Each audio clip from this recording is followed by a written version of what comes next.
स्वागत है आपका एक बार फिर से आर एस जंक्शन पर। दिनांक 19 दिसंबर 2020 के करंट में लेकर हाजिर हूँ।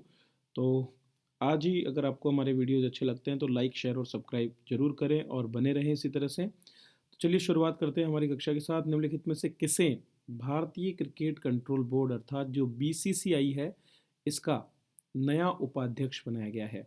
तो दोस्तों, सौरव गांगुली की अध्यक्षता वाले बीसीसीआई में राजीव शुक्ला को उपाध्यक्ष का पद दिया गया है।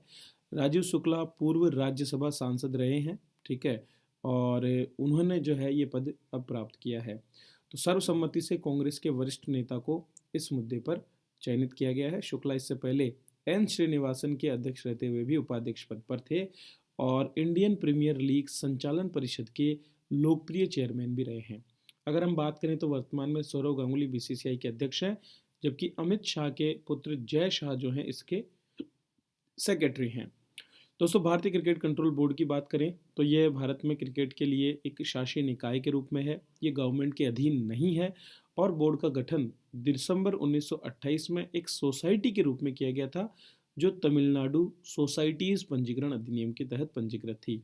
आज के समय में बीसीसीआई दुनिया का सबसे अधिक धनवान बोर्ड के रूप में भी माना जाता है और आईसीसी जो है अर्थात इंटरनेशनल क्रिकेट काउंसिल के बहुत से जो फैसले हैं वो भी आपके बीसीसीआई से प्रभावित माने जाते हैं। चलिए अगला प्रश्न देखते हैं। निम्नलिखित में से किस एक भारतीय कंपनी ने एशिया की सबसे गहराई वाले गैस प्रोजेक्ट को शुरू किया है? तो देश की एक महत्वपूर्ण कंपनी रिलायंस इंडस्ट्रीज लिमिटेड के द्वारा ब्रिटेन की multinational oil and gas company BP के साथ मिलकर आर क्लस्टर से प्रोडक्शन की घोषणा की है। अब मैं आपको बताता हूँ ये आर क्लस्टर क्या है। दरअसल देश का जो पूर्वी तट है वहाँ बंगाल की खाड़ी में एक ब्लॉक है जिसका नाम है KG-D6। इस पर हम आगे बात करेंगे। तो KG-D6 पर वाटर गैस फील्ड है जो कि आर क्लस्टर के नाम से जाना जाता है और देश का पहला ultra deep water gas project ये है और एशिया का सबसे ज़्यादा गहराई वाला प्रोजेक्ट भी इसे माना जाता है। दुनिया के ज़्यादातर जो सबसे ज़्यादा गहराई वाले प्रोजेक्ट है वो मैक्सिको की खाड़ी में पाए जाते हैं, ठीक है। और अब जो है भारत ने भी बंगाल की खाड़ी में एशिया के सबसे गहरे प्रोजेक्ट पर काम करना शुरू कर दिया है और ये काम किया जा रहा है रिलायंस इंडस्ट्रीज के द्वारा। तो यहाँ पर 3 प्रोजेक्ट हैं, आर क्लस्टर, दूसरा है सैटेलाइट क्लस्टर और तीसरा है MJ। तो यहाँ पर रिलायंस और बीपी मिलकर काम कर रहे हैं। 3 प्रोजेक्ट से निकलने वाली जो गैस होगी उससे 2023 तक भारत की करीब 15% गैस जरूरत पूरी हो जाएगी और घरेलू गैस का 25% उत्पादन होने लगेगा। इस प्रोजेक्ट में जो वर्तमान में मौजूद हब इंफ्रास्ट्रक्चर है उसका उपयोग करके और यहाँ पर पैसा जो है गैस की खोज की जाएगी, उत्पादन किया जाएगा। KG-D6 की बात करें तो इसमें मुकेश अंबानी की 67.67 जबकि बीपी की 1/3 हिस्सेदारी है। KG-D6 का फुल फॉर्म है कृष्णा गोदावरी धीरूभाई। तो कृष्णा गोदावरी धीरूभाई 6th ब्लॉक जो है ये रिलायंस द्वारा खोजा गया पहला अपतटीय मतलब होता है ऑफ शोर। अब ऑफ शोर का मतलब क्या होता है? दरअसल आप जब समुद्र तट से दूर थोड़ा सा समुद्र में जाते हो तो वहाँ पर जो ड्रिलिंग होती है उसको ऑफशोर कहा जाता है। मतलब समुद्र तट से आगे, जिस तरह से समुद्र तट आगे बढ़ता है, तो जैसे मान लीजिए यहाँ से आपका समुद्र तट है तो इससे आगे जाकर के जब आप ड्रिलिंग करते हैं ज़मीन में उसे ऑफशोर ड्रिलिंग कहा जाता है। जैसे कि आपके बॉम्बे हाई में भी ऑफशोर ड्रिलिंग ही होती है। तो यहाँ पर भारत का सबसे बड़ा गैस का भंडार जो है प्राप्त हुआ और 2002 में जो दुनिया की सबसे बड़ी खोज है वो भी इसे माना गया था। डीप वाटर ड्रिलिंग किसे कहते हैं? जब आप गहरे पानी में रिग ड्रिलिंग करते हैं, गहरे समुद्र में तेल का खनन करते हैं, तो वो डीप वाटर ड्रिलिंग कहलाती है। सबसे ज़्यादा मैक्सिको की खाड़ी में ऐसी खनन होता है जहाँ पर 3400 से भी ज़्यादा गहरे पानी के कुएं हैं और गहराई 150 मीटर से भी अधिक है। और जो दुनिया का सबसे गहरा तेल का कुआं है उसका नाम है स्टोन। स्टोन नामक ये कुआं मैक्सिको की खाड़ी में ही स्थित है। चलिए अगला प्रश्न देखते हैं। दोस्तों, लगातार आपने अल नीनो और ला नीनो से भारतीय मानसून के प्रभावित होने के बारे में सुना होगा, लेकिन हाल ही का एक शोध बताता है कि उत्तरी अटलांटिक क्षेत्र में चलने वाली लहर भी भारतीय मानसून को प्रभावित करती है। तो साइंस नामक प्रतिष्ठित जर्नल में ये अध्ययन हुआ है और इसमें पता चलता है कि उत्तरी अटलांटिक की लहर भारतीय मानसून को अनियमित करती है। इंडियन इंस्टीट्यूट ऑफ साइंस अर्थात IISc बेंगलुरु के centre for atmospheric and oceanic sciences की एक टीम ने यह अनुसंधान किया और बताया कि पिछली शताब्दी में भारतीय मानसून में अल नीनो वाले वर्षों में जो सूखे की घटनाएं हुई वे उपमौसमी थी। यह अल नीनो के दौरान सूखे के विपरीत थी, जहां पूरे मौसम में ये कमी बनी रहती है। और इसी के आधार पर जो अनुसंधान हुआ है उसने 1900 से लेकर के 2015 अर्थात 100 से भी अधिक सालों तक दो श्रेणियों के सूखे के दौरान वर्षा का विश्लेषण किया। दो सूखे कौन कौन से हैं? पहला तो अल नीनो वर्ष वाला, मतलब जिस साल अल नीनो की स्थिति होती है। अल नीनो स्थिति आपके ऑस्ट्रेलिया और जो आपका अमेरिका का पेरू तट है, दक्षिण अमेरिका का, इन दोनों के बीच में जो उतार चढ़ाव है तापमान का उस पर आधारित होता है। तो होता क्या है कि अल नीनो की स्थिति में चूंकि एक यहाँ पर साउथ जो प्रशांत ऑसिलेशन है LNSO बोला जाता है।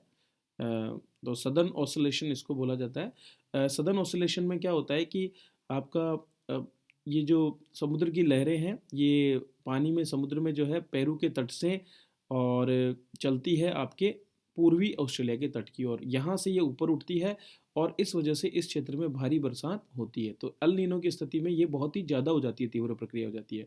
दूसरी स्थिति ला नीनो की होती है, जिस स्थिति में क्या होता है, पेरू के तट के पास में ही ये जो राउंड सर्कल जो होता है वो यहीं पर गर्मी ज़्यादा होने की वजह से इसी जगह पर घूमने लगता है और यहाँ पर सूखे की स्थिति बनती है, जिसका प्रभाव फिर भारतीय मानसून पर देखने को मिलता है। मतलब अल नीनो के विपरीत ला नीनो होता है और ला नीना की स्थिति में भारत में अच्छा मानसून माना जाता है।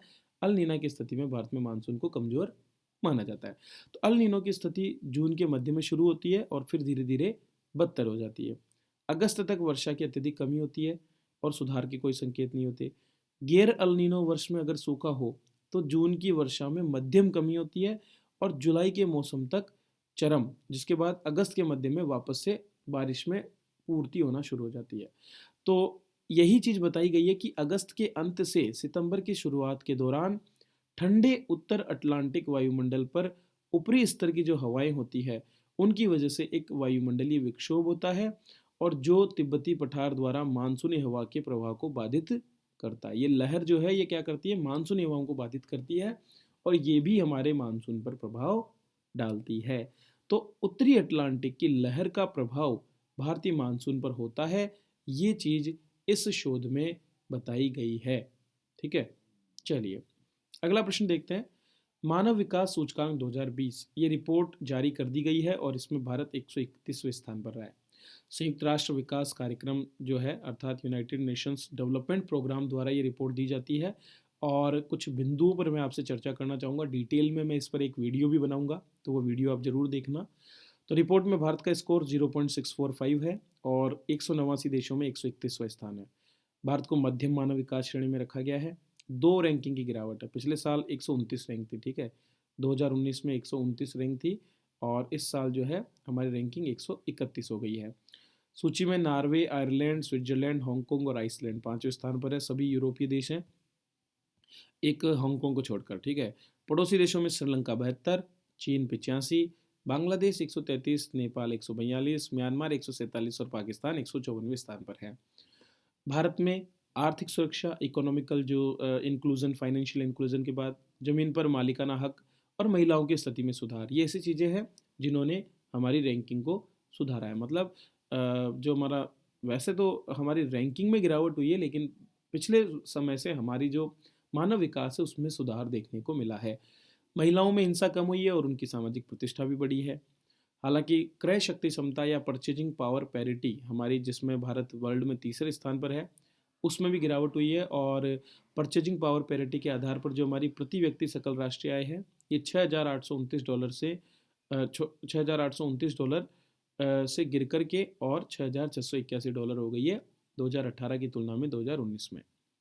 मानव विकास सूचकांक की बात करें तो ये एक इम्पोर्टेंट टॉपिक भी है आपके आरएस से लेकर हर एक एग्जाम में, और इसमें 3 चीज़ें होती है। पहला, एक दीर्घायु और स्वस्थ जीवन, मतलब आपकी लाइफ एक्सपेक्टेंसी क्या है, ठीक है। तो बच्चे के जन्म के समय उसकी जीवन प्रत्याशा क्या होती है और जब वो 18 वर्ष का होता है तब क्या होती है, इन दोनों चीज़ों को देखा जाता है। ज्ञान का स्तर, नॉलेज, तो बच्चे ने स्कूली शिक्षा के औसत कितने वर्ष निकाले और संभावित स्कूली शिक्षा उसकी कितनी हो सकती है, इस पर हम बात करते हैं। और तीसरी चीज़ होती है उसकी लाइफ स्टैंडर्ड, जीवन जीने का स्तर क्या है। तो परचेजिंग पावर पैरिटी के आधार पर उसकी सकल राष्ट्रीय आय को इसमें देखा जाता है। ये तीनों चीज़ें मानव विकास सूचकांक के बारे में। इससे और ज़्यादा बेहतर तरीके से मैं आपको मेरे जो एक वीडियो में बनाऊंगा उसमें इस पर चर्चा करूंगा। चलिए, निम्नलिखित में से कौन सा एक केंद्र सरकार की ओर से निर्भया फंड का पूर्ण इस्तेमाल करने वाला पहला राज्य है? दोस्तों, निर्भया फंड 2013 में स्थापित किया गया। जब आपने सभी ने देखा निर्भया कांड एक हुआ था दिल्ली में, तो उसके बाद में इस फंड को स्थापित किया गया था ताकि हमारी जो फॉरेंसिक साइंस लेबोरेटरीज हैं, जहाँ पर रिसर्च होते हैं और जहाँ पर इस तरह के केसेस में, रेप केसेस में नमूने लिए जाते हैं, उनको मजबूत करना था। तो राजस्थान इस फंड का पूरा इस्तेमाल करने वाला पहला राज्य बन गया है। स्टेट फॉरेंसिक साइंस लेबोरेटरी जो हमारी है, जिसको हम एफएसएल बोलते हैं, उसने निर्भया फंड से मिले 6.28 करोड़ रुपए में 4 नई मशीनें खरीदी, डीएनए और साइबर डिवीजन में 20 संविदा कर्मियों की सेवाएं ली और इस तरह से जो पेंडेंसी थी उसको कम किया। निर्भया फंड 2013 में केंद्रीय बजट में घोषित किया 10 बिलियन राशि का एक फंड था। फंड का निर्माण सरकार और जितनी भी हमारे गैर सरकारी संगठन हैं उनको महिलाओं की गरिमा की रक्षा के लिए और भारत में महिलाओं की सुरक्षा सुनिश्चित करने के लिए जो भी उपाय हैं उनको समर्थित करने के लिए किया गया है, ताकि पुख्ता इंतजाम हमारे यहाँ पर इन सभी चीज़ों के लिए किए जा सकें। चलिए आगे बढ़ते हैं और बात करते हैं दोस्तों साल के अंत में निकलने वाले विभिन्न प्रकार के अवार्ड्स की। तो फीफा ने 2020 का बेस्ट प्लेयर घोषित कर दिया है और ये हैं रॉबर्ट लेवेंडोस्की। बायर्न म्यूनिख के रॉबर्ट लेवेंडोस्की को फीफा ने 2020 का बेस्ट फुटबॉलर घोषित किया है। पिछले साल के विनर लियोनेल मेसी और क्रिस्टियानो रोनाल्डो को पछाड़ करके पोलैंड के इस स्ट्राइकर ने अवार्ड जीता। तो पोलैंड के हैं आपके रॉबर्ट लेवेंडोस्की। ये बहुत अच्छा प्रश्न है, यहाँ से डेफिनेटली प्रश्न आते हैं। 32 साल के लेवेंडोस्की ने पिछले सीजन में 47 मैच में 55 गोल किए। मैनचेस्टर सिटी की डिफेंडर लूसी ब्रॉन्ज को best women footballer of the year का अवार्ड भी यहाँ पर दिया गया है। और भी जो आपके अवार्ड्स हैं वो मैं बता देता हूँ आपको। Robert Lewandowski men's player of the year है, Lucy Bronze women's player of the year है जो इंग्लैंड की हैं, मैनुअल नोयर को मेंस गोलकीपर बनाया गया है, जर्मनी के हैं, और साराह बोहादी को वुमेन गोलकीपर बनाया गया है, फ्रांस की हैं। Men's coach of the year में जुर्गेन क्लॉप जर्मनी के, जबकि वुमेन्स कोच में सरीना वीगमैन है। जबकि Puskas best goal of the year song Hyun मिन को दिया गया है जो साउथ कोरिया के हैं। तो ये कुछ अवार्ड्स की घोषणा यहाँ पर की गई है। इसी क्रम में अमेरिकी बिजनेस मैगजीन फोर्ब्स की 2020 की सबसे ज़्यादा कमाई करने वाले 100 सेलिब्रिटी की लिस्ट भी आ चुकी है और इसमें एकमात्र भारतीय के रूप में अक्षय कुमार हैं। तो अक्षय कुमार 52वें पायदान पर हैं वो, और वो इकलौते ऐसे भारतीय हैं जिसे इसमें स्थान मिला है। हालांकि कोरोना से उनकी कमाई पर भी असर पड़ा है और उनकी इनकम 88 करोड़ रुपए घट गई है। लिस्ट के मुताबिक अमेरिकी मीडिया पर्सनैलिटी, मॉडल और बिजनेस वूमन काइली जेनर दुनिया में सबसे ज़्यादा कमाई करने वाली सेलिब्रिटी हैं। साल भर में उन्होंने $590 मिलियन की कमाई की है।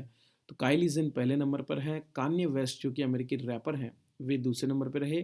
रोजर फेडरर जो कि बेहतरीन टेनिस खिलाड़ी हैं वो तीसरे नंबर पर, क्रिस्टियानो रोनाल्डो चौथे और लियोनेल मेसी 5वें नंबर पर। अब देखिए आप 3, 4 और 5 इन तीनों पर खिलाड़ी हैं। टाइलर पेरी अमेरिका के प्रोफेशनल एक्टर 6ठे नंबर पर, नेमार फुटबॉलर 7वें नंबर पर, हावर्ड स्टर्न जो कि अमेरिकी कॉमेडियन है वो 8वें नंबर पर हैं, लेब्रॉन जेम्स बास्केटबॉल प्लेयर 9वें नंबर पर और ड्वेन जॉनसन अमेरिकी एक्टर 10वें नंबर पर इसमें रहे हैं। तो यह है दोस्तों आज के करंट अफेयर्स जिस पर हमने चर्चा की। उम्मीद है ये करंट अफेयर्स आपको अच्छे लगेंगे, तो डेफिनेटली आपको अपने दोस्तों के साथ इसे शेयर करना चाहिए। सब्सक्राइब करें हमारे चैनल को और इनके पीडीएफ्स के लिए आप डाउनलोड कर सकते हैं हमारी एप्लीकेशन आर एस जंक्शन, जहाँ पर आपके लिए एसीएफ के लिए भी बेहतरीन मटेरियल अवेलेबल है। चलिए इसी के साथ मैं आपसे विदा लेता हूँ। वीडियो देखने के लिए आप सभी का बहुत बहुत धन्यवाद।